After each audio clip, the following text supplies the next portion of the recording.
friends, welcome to 3 days 3 topics. இன்னைக்கு நம்ம பார்க்க போறது silk saree எப்படி மெயின்टेन பண்றதுன்னு 10 விதமான டிப்ஸ் தான் இந்த வீடியோல பார்க்க போறோம். நீங்க நம்மளோட சேனலுக்கு புதுசு அப்படினா வீடியோ ஃபுல்லா பாருங்க. பிடிச்சிருந்துச்சு அப்படினா மறக்காம நம்ம சேனலை subscribe பண்ணுங்க. கூடவே உங்க friends and relatives-க்கு ஷேர் பண்ணுங்க. லேடிஸ்க்கு ரொம்பவே ஒரு யூஸ்ஃபுல்லான வீடியோ தான். 10 டிப்ஸ்மே சூப்பரான டிப்ஸ் தான். கண்டிப்பாக மிஸ் பண்ணாமல் ஸ்கிப் பண்ணாமல் பாருங்கள். உங்களுக்கு ஏதாவது டிப்ஸ் தெரிஞ்சிச்சு அப்படின்னா எனக்கு கீழே கமெண்ட்டில் சொல்லுங்கள். இப்போ வாங்க வீடியோக்குள்ளே போகலாம். Tip number 1. ஃபஸ்ட்டு டிப் என்னென்னு பார்த்தீங்க அப்படின்னா, நம்ம சில்க் சாரீ எங்கேயாவது அதாவது கல்யாணத்துக்கு இல்லை ஏதாவது ஃபங்க்ஷனுக்கு கட்டிட்டு போயிட்டு வந்தோம் அப்படின்னா அதை ஃபஸ்ட்டு வந்து கழட்டி அப்படியே வந்து போட்டுறக்கூடாது. அதை ரஃப்பாக ஒரு நாலாக மடித்து அதை வந்து இந்த மாதிரி ஒரு சேரில் போட்டுருங்க. ஒரு 5 டைம்ஸ் கட்டினதுக்கப்புறம் நீங்கள் வாஷ் பண்ணால் போதும். சப்போஸ் நீங்கள் 5 டைம்ஸ் கட்டிட்டீங்க அப்படின்னா ஜஸ்ட்டு தண்ணியில் அப்படியே முக்கி எடுத்துகிட்டு நிழல்லே காய போட்டுருங்க. இல்லை எனக்கு வெயிலில் தான் காய போடணும் அப்படின்னு நினச்சிங்க அப்படின்னா ரிவர்ஸ் சைடாக, அதாவது பட்டு புடவை அப்படியே திருப்பி ரிவர்ஸ் சைடாக காய போட்டு ஒரு 10 மினிட்ஸில் நல்லா வெயில் அடிக்கிறப்போ ஒரு 10 மினிட்ஸ் போட்டு எடுத்துருங்க. பட்டு புடவை அப்படியே அந்த புதுசு பொலிவோடு இருக்கும். Tip number 2. நெக்ஸ்ட் டிப் என்னென்னு பார்த்தீங்கன்னா, இது எல்லாமே ஒரு பட்டு புடவை கடைக்காரங்க சொன்ன டிப்ஸ் தான் எல்லாமே நான் சொல்கிறது. பட்டு புடவை வந்து நிறைய பேர் வந்து சின்னதாக மடித்து வைக்கணும் அப்படின்னு நினைப்பீங்க. ஆனால் அப்படி மடிக்காதீங்க. நம்ம எப்போதும் போல் பட்டு புடவையை வந்து மடிச்சுட்டு இந்த மாதிரி நான் எப்படி மடிக்கிறேனோ அதே மாதிரியே மடிங்க. பார்டர் வந்து உள்ளே போகிற மாதிரி மடிச்சுக்கோங்க. அப்புறம் அந்த சைட்லேருந்து ஹாஃபாக வந்து மடிச்சிடுங்க.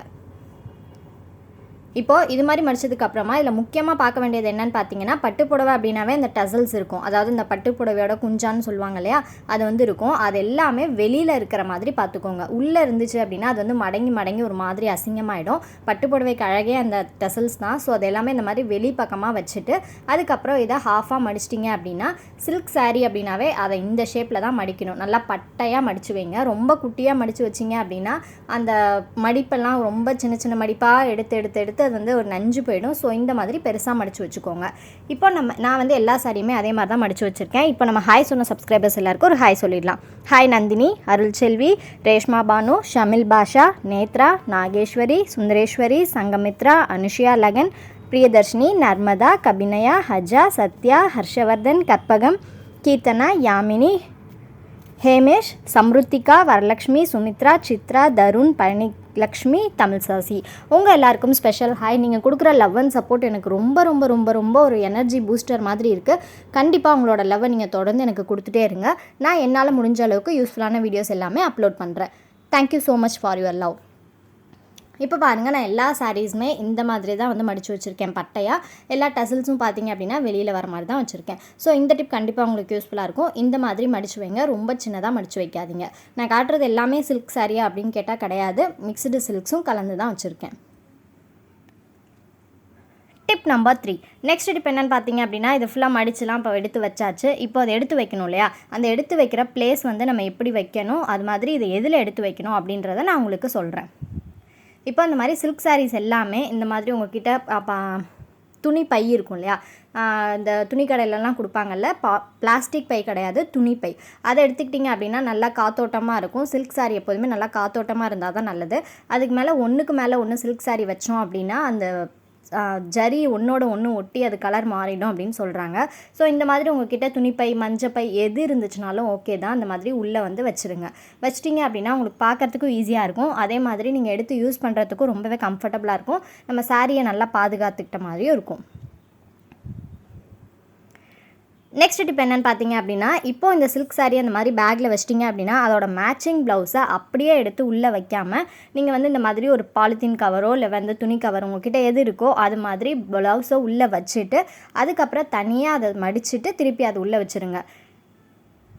ஏன்னா மற்ற சாரியை விட சில்க் சாரீ மெயின்டைன் பண்ணுறது ரொம்பவே கஷ்டம். அதுவும் இல்லாமல் அதை கண்டிப்பாக மெயின்டைன் பண்ணியே ஆகணும். ரொம்ப ஆசைப்பட்டு காசு கொடுத்துலாம் வாங்கியிருப்போம். ஸோ கண்டிப்பாக இந்த டிப்ஸ்லாம் ட்ரை பண்ணுங்கள்.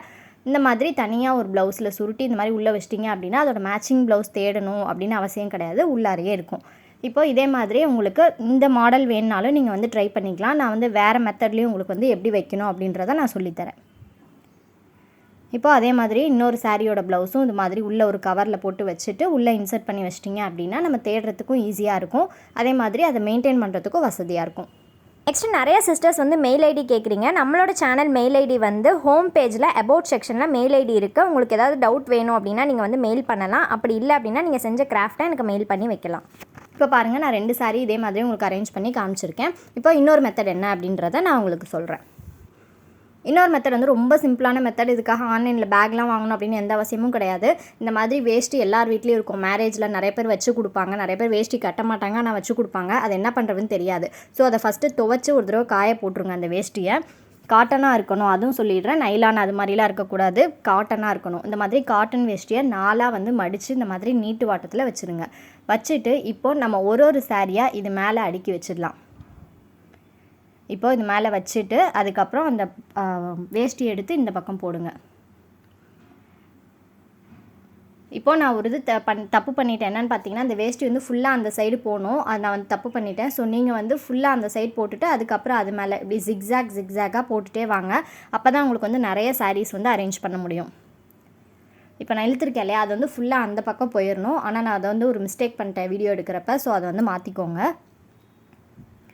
இதுதான் பார்த்தீங்க அப்படின்னா என்னோடய கல்யாண சாரீ.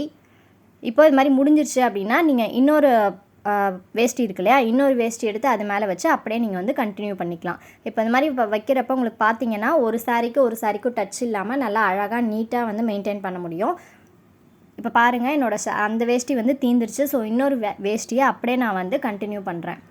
இதில் வந்து உங்களுக்கு கரெக்டாக நான் சொல்லியிருப்பேன். இது மாதிரி ஃபுல்லாக வந்து இழுத்துட்டு அது மேலே இன்னொரு சாரீ, அப்புறம் திருப்பி அது மேலே வேஷ்டியை போடுங்க. இது மாதிரி ஜிக்ஸாக்காக போட்டிங்க அப்படின்னா உங்களுக்கு கரெக்டாக இருக்கும். இப்போ நான் எல்லா சாரியுமே இந்த மாதிரி வந்து மெயின்டைன் பண்ணி வச்சுருக்கேன். இப்போது இதை எப்படி வைக்கணும் அப்படின்றத நான் உங்களுக்கு காட்டுறேன். இப்போ வந்து பீரோவில் தான் வந்து வைக்க போகிறோம். எல்லாருமே பீரோவில் தான் வச்சுருப்பீங்க. ஆனால் நான் வந்து சூட்கேஸில் தான் வச்சுருப்பேன்னு முன்னாடியே சொல்லியிருக்கேன். ஏற்கனவே நம்மளோட சேனலில் சாரீ எப்படி பாக்கெட் மாதிரி ஃபோல்ட் பண்ணுறது, அப்புறம் பீரோ ஆர்கனைசேஷன் வீடியோ, ஆன்லைனில் எந்த ஷாப்பிங்கும் இல்லாமல் பேஸ்கெட் இல்லாமல் எப்படி ஆர்கனைஸ் பண்ணுறது அப்படின்ற வீடியோ நான் அப்லோட் பண்ணியிருக்கேன். உங்களுக்கு லிங்க் வேணும் அப்படின்னா மேலே ஐகார்டில் தரேன், செக் பண்ணி பாருங்கள். இப்போது நம்ம சாரீ வைக்க போகிறோம் அப்படின்னா அந்த இடத்துல வந்து நியூஸ் பேப்பர் போடவே கூடாது. அந்த நியூஸ் பேப்பர் போட்டோம் அப்படின்னா அதில் வந்து சின்ன சின்ன பூச்சியெல்லாம் வந்து நம்மளோட சாரியை வந்து அரிச்சிரும். ஸோ கண்டிப்பாக நியூஸ் பேப்பரை அவாய்ட் பண்ணிவிடுங்க. கீழே வந்து இந்த மாதிரி நம்ம ஏற்கனவே வேஷ்டி வச்சுருக்கனால அது வந்து ஒரு காட்டன் கிளாத் தான். சப்போஸ் நீங்கள் பேக்கில் வைக்கிறீங்க அப்படின்னா கீழே ஒரு காட்டன் கிளாத் போட்டுட்டு அது மேலே அந்த மாதிரி சாரியை வச்சிட்டிங்க அப்படின்னா சாரீ வந்து நல்ல லைஃப் லாங் நல்லா உழைக்கும்.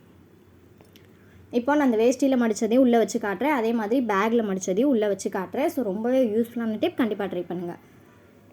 நெக்ஸ்ட் டிப் என்னென்னு பார்த்தீங்க அப்படின்னா, நிறைய பேர் பண்ணுற ஒரே தப்பு வந்து நம்ம வந்து நாப்தலின் பால்ஸாக அப்படியே வந்து போட்டுறோம். இது வந்து பட்டுப்புடவை கடைக்காரங்க தான் வந்து சொன்னாங்க, முடிஞ்ச அளவுக்கு நாப்தலின் பால்ஸ் வந்து யூஸ் பண்ணக்கூடாது அப்படின்னு சொன்னாங்க. ஸோ நிறைய பேர் வந்து நாப்தலின் பால்ஸ் தான் யூஸ் பண்ணிகிட்ருக்கோம். ஆனால் சப்போஸ் நீங்கள் அப்படி யூஸ் பண்ணுறீங்க அப்படின்னு தெரிஞ்சுது அப்படின்னா முடிஞ்ச அளவுக்கு 90% வந்து நாப்தலின் பால்ஸை அவாய்ட் பண்ணிவிடுங்க. சப்போஸ் நீங்கள் யூஸ் பண்ணி தான் ஆகணும்னு நினச்சிங்கன்னா இந்த மாதிரி துணி பேக்கில் குட்டியாக கட் பண்ணி நாப்தலின் பாலை உள்ளே வச்சுட்டு ஒரு குட்டி மூட்டை மாதிரி கட்டி அப்புறமா போடுங்க. டைரெக்டாக வந்து நாப்தலின் பால்ஸை சாரியில் வைக்காதீங்க.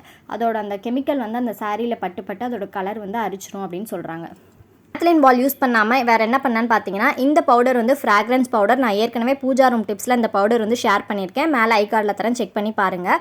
இந்த பவுடரை இந்த மாதிரி குட்டி அந்த துணிப்பை இருக்குல்ல, இல்லை டிஷ்யூ பேப்பர் இருந்தாலும் நீங்கள் அதை கூட வச்சுக்கலாம். இது மாதிரி ஒரு திருநூறு மடிக்கிற பொட்டலாம் மாதிரி மதித்து இந்த மாதிரி ரப்பர் பேண்ட் போட்டு வச்சிட்டிங்க அப்படின்னா நல்ல ஃப்ராக்ரன்ஸாக இருக்கும். அப்படியே ஒரு தெய்வீக மனம் மாதிரி இருக்கும். உங்கள் பட்டு சாரி எடுத்தாவே கண்டிப்பாக அந்த டிப்பை ட்ரை பண்ணி பாருங்கள். இந்த பவுடர்லாம் என்னால் அரைக்க முடியாது அப்படின்னு நினைக்கிறவங்க எல்லார் வீட்லேயுமே சந்தனம் கண்டிப்பாக இருக்கும். ஒரு வில்லை எடுத்து இந்த மாதிரி நல்லா பவுடர் பண்ணிவிட்டு அதை கூட அந்த மாதிரி குட்டி பேக் மாதிரி மடித்து வச்சுக்கலாம். அப்படியும் இல்லை அப்படின்னா வசம்பு இல்லை கிராம்பு வந்து யூஸ் பண்ணிக்கலாம். ஆனால் அந்த வசம்பு அண்டு கிராம்பு யூஸ் பண்ணுறப்ப பார்த்தீங்கன்னா அந்த ஸ்மெல்லுக்கு எந்த விதமான குட்டி குட்டி பூச்சியும் வரவே வராது. ஸோ நீங்கள் அதை கூட ட்ரை பண்ணி பார்க்கலாம். இப்போ நான் அந்த மாதிரி 3 பேக்கெட் செஞ்சு வச்சுருக்கேன். அந்த உருண்டை, அப்புறம் ஃப்ராக்ரன்ஸ் பவுடர், அதுக்கப்புறம் சந்தனம். இப்போது இதை நீங்கள் வந்து சாரியில் வச்சிட்டிங்க அப்படின்னா சாரிக்கு எந்த டேமேஜும் இருக்காது, நல்லாயிருக்கும். ஸோ நாப்தலின் பால்ஸை மட்டும் கண்டிப்பாக டேரெக்டாக புடவைக்கிட்ட வைக்காதீங்க. It's my kind request. Okay, இப்போ நெக்ஸ்ட் டிப் என்ன அப்படின்றத பார்க்கலாம். இந்த டிப் மோஸ்ட்டாக எல்லாருக்குமே தெரிஞ்சிருக்கும். ஒரு சாரீ மடித்து வச்சோம் அப்படின்னா அதோட லைஃப் வந்து 2 months தான். அதுக்கு மேலே அந்த சாரீ வந்து என்ன பண்ணணும்னு பார்த்தீங்கன்னா அப்படியே ரிவர்ஸாக மடித்து வைக்கணும். நீங்கள் எப்படி மடித்து வச்சிங்களோ அப்படியே நீங்கள் கட்டினாலும் சரி கட்டலனாலும் சரி அதை ரிவர்ஸாக மடித்து வச்சுருங்க. நெக்ஸ்ட் டிப் என்னென்னு பார்த்தோம் அப்படின்னா, ஹேங்கரில் நிறைய பேர் சாரீ வந்து ஹேங் பண்ணுவீங்க. ஸோ அவங்களுக்கான டிப் தான் இது. இந்த மாதிரி துணிப்பை அதே மாதிரி எடுத்துக்கோங்க. எடுத்துகிட்டு அதை 2ஆக மடிச்சுட்டு அதோட சென்டர் போர்ஷனை கரெக்டாக எடுத்துக்கோங்க. எடுத்துகிட்டு சிசரை வச்சு அந்த சென்டர் போர்ஷனை குட்டியாக வந்து கட் பண்ணி எடுத்துருங்க. இப்போ எடுத்து முடிச்சிட்டோம் அப்படின்னா இந்த இடத்துல ஒரு ஹோல் மாதிரி இருக்கும். இப்போது நீங்கள் எந்த சாரியை ஹேங்கரில் ஹேங் பண்ண போகிறீங்களோ அந்த சாரியை வந்து ஃபஸ்ட்டே ஹேங்கரில் இந்த மாதிரி மாட்டி எடுத்து வச்சுக்கோங்க. இதுவுமே நிறைய வந்து ஆர்கனைசர் வந்து அவைலபிளாக இருக்குது ஆன்லைனில். அது மாதிரி இல்லாமல் நம்ம அந்த மாதிரி சிம்பிளாக பண்ணிக்கலாம். இப்போது அந்த ஹேங்கரை அப்படியே அந்த பைக்குள்ளே விட்டுட்டு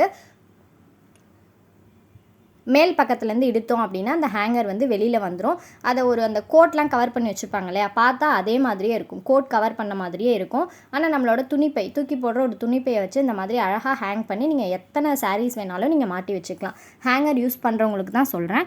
நிறைய பேர் வந்து கேட்டிருந்தீங்க வீடியோவில், சிஸ்டர் சில்க் சாரீ மெயின்டைன் பண்ணுற வீடியோஸ் போடுங்க அப்படின்னு நிறைய பேர் கேட்டிருந்தீங்க. ஸோ அவங்களுக்காக தான் இந்த வீடியோ கண்டிப்பாக யூஸ்ஃபுல்லாக இருக்கும். எப்படி இருக்குது அப்படின்றத எனக்கு கீழே கமெண்ட்டில் சொல்லுங்கள். உங்களுக்கு தெரிஞ்ச டிப்ஸையும் எனக்கு கமெண்ட்டில் ஷேர் பண்ணுங்கள். இப்போது நெக்ஸ்ட்டு டிப்பு, இது டிப்புன்னு சொல்ல முடியாது, முக்கியமான ஒரு விஷயம் என்னென்னா, இந்த மாதிரி பாடி ஸ்ப்ரேவாக இருக்கட்டும் இல்லை பர்ஃப்யூமாக இருக்கட்டும் டைரெக்டாக அந்த சாரியில் வந்து படக்கூடாது. அது பட்டுச்சு அப்படின்னா அந்த கலர் வந்து அரிச்சு எடுத்துரும். ஸோ கண்டிப்பாக இதை ட்ரை பண்ணுங்கள். இப்போ அடுத்த டிப் என்ன அப்படின்றத பார்க்கலாம். இது ரொம்ப யூஸ்ஃபுல்லான டிப்பு. இந்த மாதிரி சில்க் சாரியில் வந்து ஆயில் ஸ்ட்ரெயின் பட்டுருச்சு, கரை பட்டுருச்சு அப்படின்னா அது போகிறது ரொம்ப கஷ்டம். என்கிட்ட எந்த சில்க் சாரியிலையும் ஆயில் ஸ்ட்ரெயின் இல்லை. அதனால் சில்க் மாதிரி இருக்க ஒரு ப்ளவுஸ் பிட்டில் உங்களுக்கு இது வந்து தேங்காய் எண்ணெய், இந்த தேங்காய் எண்ணெயை வச்சு அதை எப்படி ரிமூவ் பண்ணுறது அப்படின்றத காட்டுறேன். ஜஸ்ட் இது மாதிரி பட்டுருச்சு, சப்போஸ் எண்ணெய் கரை பட்டுருச்சு அப்படின்னா நீங்கள் இமீடியட்டாக என்ன பண்ணணும்னு பார்த்தீங்க அப்படின்னா, நம்ம எந்த பவுடர் வீட்டில் யூஸ் பண்ணுறோமோ, அதாவது ஃபேஸ்க்கு யூஸ் பண்ணுவோம் இல்லையா, டால்கம் பவுடர், உங்கள்கிட்ட எந்த பவுடர் இருக்கோ அந்த பவுடரை அந்த எண்ணெய் மேலே ஸ்ப்ரிங்கிள் பண்ணுங்கள். இது நல்ல ஒரு ரிசல்ட் கொடுக்கும். கண்டிப்பாக ட்ரை பண்ணி பாருங்கள். எண்ணெய் கரை இருந்துச்சு அப்படின்னா கண்டிப்பாக ட்ரை பண்ணுங்கள். உடனே வந்து இந்த மாதிரி ஸ்ப்ரிங்கிள் பண்ணிவிட்டு ஒரு காட்டன் துணியோ இல்லை ஏதோ ஒரு துணியோ வச்சு நல்லா அப்படி ரப் பண்ணிட்டீங்க அப்படின்னா அந்த எண்ணெய் கரை எல்லாத்தையுமே அந்த பவுடர் வந்து அப்சர்வ் பண்ணிவிட்டு நமக்கு எண்ணெய் கரை இல்லாமல் பண்ணிவிடும். இப்போ பாருங்கள், அந்த எண்ணெய் கரை அப்படியே அந்த பவுடர் எல்லாமே இழுத்துக்குச்சு, நல்லா அப்சர்வ் ஆகிடுச்சு. ஸோ ஒரு இமீடியட்டாக இதை வந்து நீங்கள் பண்ணலாம். பண்ணி முடிச்சுட்டு அதுக்கப்புறம் நீங்கள் வாஷ் பண்ணிட்டீங்க அப்படின்னா அந்த எண்ணெய் கரை எல்லாமே சுத்தமாக போயிடும். டிப்ஸ் எல்லாமே உங்களுக்கு யூஸ்ஃபுல்லாக இருக்கும். நெக்ஸ்ட் ஒரு இன்ட்ரெஸ்டிங் வீடியோவில் உங்களை நான் மீட் பண்ணுறேன். தேங்க்ஸ் ஃபார் வாட்சிங்.